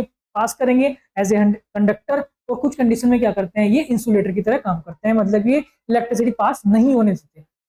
सो सेमी कंडक्टर को हम यूज करते हैं, जैसे कि example silicon, germanium, gallium arsenide and indium phosphide. Silicon is the most common, silicon जो है सबसे ज्यादा मोस्ट यूज है, सिलिकॉन वैली भी बोलते हैं, बैंगलोर को सिलिकॉन वैली भी हम बोलते हैं, वहां पे सिलिकॉन का सबसे ज्यादा यूज किया जाता है। कंप्यूटिंग का जो मेन है वो वहीं पे आपका है इंडिया में। Forming the basis of most integrated circuit, तो मेनली जो आपके आईसी में सिलिकॉन से बने होते हैं, सिलिकॉन के आपके जो और चीजें हैं उनसे वो आपका बना हुआ होता है। बाद में बात करते हैं बायो मटेरियल्स, तो ऊपर जो आपका मैं सेमीकंडक्टर्स आपको इलेक्ट्रॉनिक्स में, कंप्यूटर या कंप्यूटर फील्ड में, सुपर कंप्यूटिंग में जो भी आपका प्रोसेस आपकी हो रही है, जो भी एडवांसमेंट टेक्निक आपको मिल रही है, वो सेमीकंडक्टर की वजह से मिल रही है। अगर हम सेमीकंडक्टर को बहुत ही हाई फाई आपको बना दे, जैसे पहले चिप्स होती थी, चिप्स के साइज बहुत कम हो रहे हैं, छोटी सी एक चिप में बहुत सारा डाटा आप स्टोर कर सकते हो। तो ये सब क्या है, मटेरियल तो है, अगर आप चिप को हाथ में ले तो एक मटेरियल तो है, उसको मटेरियल को ऐसे डेवलप हमने किया ताकि वो मैक्सिमम से मैक्सिमम डाटा को शेयर कर सके अपने अंदर। तो एडवांसमेंट भी तो है, तो एडवांसमेंट हमें देखने को यहाँ पे मिलते हैं। बायो मटेरियल्स, जैसे मैं बायो मटेरियल्स के बारे में बात की थी कि बायो मटेरियल्स क्या है, बॉडी के अंदर इम्प्लांटेड, जो आपकी कोई किसी डिसीज या एक्सीडेंट के कारण जो कोई इम्प्लांट करना है, कोई ऑर्गन आपका खराब हो गया बॉडी का या किसी एनिमल का खराब हो गया है, उसकी जगह पे आपने क्या किया, ट्रांसप्लांट कर दिया। तो ट्रांसप्लांट करने के बाद वो कंपेटिबल हो, मतलब कि इंपॉर्टेंट टर्म ये है कि कंपेटिबल हो, मतलब बॉडी को ये लगे कि मेरा पार्ट जैसे पहले था लगभग वैसा ही काम कर रहा है, उसको वो और पार्ट को वो इफेक्ट ना डाले या मिनिमम से मिनिमम इफेक्ट डाले, ताकि आप लंबी लाइफ जी सके या कोई भी एनिमल लंबी लाइफ जी सके। वो चीज यहाँ पे देखने को मिलते हैं। तो these are called biomaterials, materials that are employed in component implanted in the human body for replacement of disease और डैमेज। कोई डिसीज या डैमेज कोई बॉडी पार्ट है उसकी रिप्लेसमेंट में आपने कोई आर्टिफिशियल कोई बाहर से मैन्युफैक्चर करके, ऐसे आप इंजीनियर आपने मैन्युफैक्चर किया, मशीन के ऊपर मैन्युफैक्चर किया और बॉडी के अंदर इंप्लांट कर दिया, वो डॉक्टर करेगा। तो इंप्लांट करने के बाद में बॉडी के साथ कंपेटिबिलिटी वो सहन कर सके, कंपेटिबिलिटी हो, मतलब स्ट्रेंथ जो भी आपको चाहिए, जो भी बॉडी का पार्ट वो काम कर रहा था, ऑर्गन जो काम कर रहा था वही काम कर भी रहा है ये साथ साथ में, और उसके साथ साथ में ये बॉडी के और किसी पार्ट को हार्मफुल इफेक्ट नहीं डाल रहा है। तो these are the biomaterials and compatible with the body tissues के साथ में कंपेटिबल। एग्जांपल हमारे पास में जैसे होती है मेटल्स लाइक टाइटेनियम, इसको हम यूज करते हैं फॉर इम्प्लांट के लिए। पॉलीमर को यूज आजकल किया जाता है ड्रग डिलीवरी के लिए, कोई दवाई डिलीवरी करनी है या फिर बॉडी के कहीं पार्ट लेके जाना है, जैसे कि मान लीजिए कोई वेन्स अगर खराब हो जाती है, जिसको बोलते हैं कि वेन्स आपकी खराब होगी, वहां पे आपने क्या किया, रिंग डली है, तो वो रिंग जो आपकी वो जैसे पॉलीमर ही आपका होता है, नेचुरल मटेरियल्स आपके होते हैं जैसे कि कोलोजन होता है। फॉर टिश्यू इंजीनियरिंग में हम इसको यूज करते हैं, टिश्यू अगर कोई खराब हो जाए उस टिश्यू को रिपेयर करने के लिए, उसको सिंथेसिस करने के लिए हम यहाँ पे ये कोलोजन हम यूज करते हैं। तो ये हमारे पास है बायोमटेरियल्स जो कि बॉडी में ले जाते हैं, बॉडी के अंदर जाते हैं और फिर आपके बॉडी के ऑर्गन की तरह ही आपके काम करने लगते हैं। नेक्स्ट हमारे पास में स्मार्ट और इंटेलिजेंस मटेरियल, जो कि आजकल चल रहा है, मतलब एआई का बेस है, आर्टिफिशियल इंटेलिजेंस के ऊपर सभी तरह से काम किया जा रहा है, रिसर्च की जा रही है। हालांकि हम मैकेनिकल के हैं पर फिर भी हम इससे जुड़े हुए हैं, क्योंकि मटेरियल्स जो क्रिएट करेंगे, मशीन जो क्रिएट करेंगे वो तो हमें ही करनी होगी, इसलिए हमारे लिए बहुत इंपॉर्टेंट रहने वाला है स्मार्ट और इंटेलिजेंस मटेरियल। तो material that are able to sense changes in their environment and then respond to these changes in predetermined manner, trait that are also found in living organisms। जैसे कि living organism है, जैसे मैं ही हूँ, मैं ही अगर कोई एकदम से कोई आंख के पास आता है, आंखें अपना बंद हो जाती है, तो आंखों ने क्या किया, ऑटोमेटिकली सेंस किया। उसी तरह से मटेरियल भी है, कोई फोर्स अगर आपके अप्लाई हुई तो उस फोर्स के रेस्पेक्ट में कोई वो रेस्पॉन्स प्रोवाइड करा रहा है, कोई रेस्पॉन्स प्रोवाइड कराएगा। कोई स्टिमुली अगर आपको देखने को मिलेगी, तो एक्सटर्नली कोई भी स्टिमुली आपको देखने को मिली है, उसके रेस्पेक्ट में वो एक रेस्पॉन्स प्रोवाइड कराए। So these are called smart और इंटेलिजेंस मटेरियल्स। एग्जांपल जैसे सेंसर्स आपके हो गए हैं, पीजो इलेक्ट्रिक आपके हो गए, एक्चुएटर आपके हुए, शेप मेमोरी एलॉय आपके हो गए हैं, जो कि मेमोरी को सेव करके रखते हैं। ऑप्टिकल फाइबर्स आपके हो गए, इलेक्ट्रो रियोलॉजिकल आपके हो गए, मैग्नेटो रियोलॉजिकल फ्लूइड्स आपके हो गए, मैग्नेटो स्ट्रिक्टिव मटेरियल्स आपके हो गए, जो कि डिफरेंट कंडीशन में different electric field, magnetic field के अंदर डिफरेंट तरह से बिहेवियर करते हैं। मतलब कि अगर वो इन्वायरमेंट को चेंजेस होगा तो प्रॉपर्टी अपनी चेंज करते हैं, अपना रेस्पॉन्स चेंज करते हैं। तो ये मटेरियल ही है सिंपली आपके, बट रेस्पॉन्स ऐसे करते हैं जैसे कि आपका स्मार्ट तरह से हो। So these are called smart और इंटेलिजेंस मटेरियल। तो ये भी बहुत इंपॉर्टेंट हमारे पास में आजकल रह रहे हैं, क्योंकि एआई के लिए बहुत ज्यादा इंपॉर्टेंट है, सेंसर्स का बहुत ज्यादा इंपॉर्टेंस है। उसके बाद बात करते हैं नैनो इंजीनियरिंग मटेरियल्स। ये मटेरियल्स जो आप हमारे पास में अवेलेबल होते हैं, ये बहुत ही छोटे साइज में आपका क्रिएट करने के लिए, कोई प्रोडक्ट बनाने के लिए हम यूज करते हैं, और इनकी जो एंटिटी होती है वो लगभग आपकी नैनोमीटर में होती है। नैनोमीटर मतलब 10⁻⁻⁹ मीटर के आसपास ये आपका नैनोमीटर स्केल होता है। नैनोमीटर स्केल मतलब 10⁻³ माइक्रोमीटर, मतलब कि माइक्रोमीटर का आपका 1000वां हिस्सा जो आपका है, उतने कम से कम, उतनी छोटी से छोटी दूरी के लिए आप एक छोटा सा मटेरियल आप क्रिएट करते हो, कोई प्रोडक्ट आप बनाते हो, वो चीज यहाँ पे हम देखने को मिलती है, जो कि आप डिफरेंट एप्लीकेशंस में, क्या मिलिट्री में हो गया या बॉडी के किसी पार्ट में हो गया है, या डिफरेंट तरह से आप इसको डिफेंस में यूज कर सकते हो, अलग अलग तरह से इसको हम यूज कर सकते हैं, क्योंकि आपका छोटा साइज रहेगा तो एप्लीकेशन आपका वही होगा। आजकल बहुत नैनो कंप्यूटर भी आपके चल रहे हैं, उनके ऊपर भी आपके रिसर्च हो रही है, उनको भी हमारे आपके रिसर्च के लिए है। उसके बाद बात करते हैं मटेरियल्स, और लगभग कितना होता है, लगभग 500 एटम्स डायमीटर के बराबर होता है। मतलब कि आपका अगर आपका मटेरियल आपने बनाया नैनो स्केल के ऊपर बनाया, तो उसका ऑर्डर लगभग कितना है आपका, लगभग 500 आपके केवल एटम्स ही आएंगे उसके डायमीटर में। तो उसकी लेंथ में जो आपका डायमीटर आएंगे वो केवल 500 एटम के डायमीटर के बराबर आपके आएंगे, अगर एक लाइन में उनको रख दे दो। वो छोटा साइज के ऊपर आपके मैन्युफैक्चरिंग करते, तो उसके ऊपर एग्जांपल हमारे पास में कार्बन नैनो ट्यूब्स हैं, जिनके ऊपर काम हो रहा है और यूज भी कर रहे हैं उनको। बायो सेंसर्स हैं, नैनो कंपोजिट्स हैं, तो ये बहुत ज्यादा हम आजकल यूज कर रहे हैं। तो इस तरह से डिफरेंट जो मैंने आपको बताई है, पूरी तरह से मैंने क्लासिफिकेशन आपको बता दिया है। मटेरियल का क्लासिफिकेशन इसलिए भी जरूरत है ताकि आपके एक माइंड एक सेट हो जाए कि हमारे जो मटेरियल्स होते हैं, इंजीनियरिंग में जो मटेरियल्स हम यूज करते हैं, कितने तरह के आपके हो सकते हैं। अब जो मैं आपको नेक्स्ट पढ़ाने जा रहा हूँ, नेक्स्ट लेक्चर में जो हम डिस्कस करेंगे वो क्रिस्टलोग्राफी हम स्टडी करेंगे, क्रिस्टल स्ट्रक्चर को बात करेंगे। उससे बाद क्रिस्टोग्राफी और मेटलोग्राफी के बारे में बताऊंगा, उनकी डेफिनेशन में आपको बताऊंगा, उसके बाद फिर वेरियस टाइप ऑफ सॉलिड, क्रिस्टोग्राफी के हिसाब से सॉलिड कितने तरह के आपका हो सकता है, जैसे अमोर्फस आ गया, क्रिस्टलाइन आ गया, वो मैंने आज भी डिस्कस किया, वो कल हम डीपली पढ़ेंगे उनके बारे में, वो हम डिस्कस करेंगे। तो सब में क्रिस्टल स्ट्रक्चर को समझेंगे, क्रिस्टल स्ट्रक्चर में सिंपली क्रिस्टल को समझेंगे, स्पेस लैटिस क्या होता है उसको समझेंगे, फिर लैटिस पैरामीटर कौन कौन से होते हैं, यूनिट सेल क्या होती है और प्रिमिटिव यूनिट सेल क्या होती है, उन सबको डिस्कस करेंगे, क्योंकि इससे आपका एक शॉर्ट आंसर टाइप क्वेश्चन जरूर आपका आता है। उसके बाद आपका क्रिस्टल सिस्टम क्या होता है, साथ में ब्रेवियस लैटिस, इसके ऊपर आपका एक छोटा सा न्यूमेरिकल भी आ जाता है, तो ये भी मैं आपको करके दिखाऊंगा, ये भी मैं आपको बताऊंगा। और लास्ट में मेरे पास में जो कल का टॉपिक रहने वाला है वो एनाइसोट्रोपी एंड पॉलीमॉर्फिज्म, जिसको एलोट्रोपी हम बोलते हैं, वो चीज हम डिस्कस करने वाले हैं। तो ये मेरे पास में पूरा सिलेबस रहेगा जो कि मेरा कल में डिस्कस हुआ। ये डिफरेंट टॉपिक्स हैं, आज जो भी टॉपिक्स हमने डिस्कस करने थे वो हमने कर लिए हैं।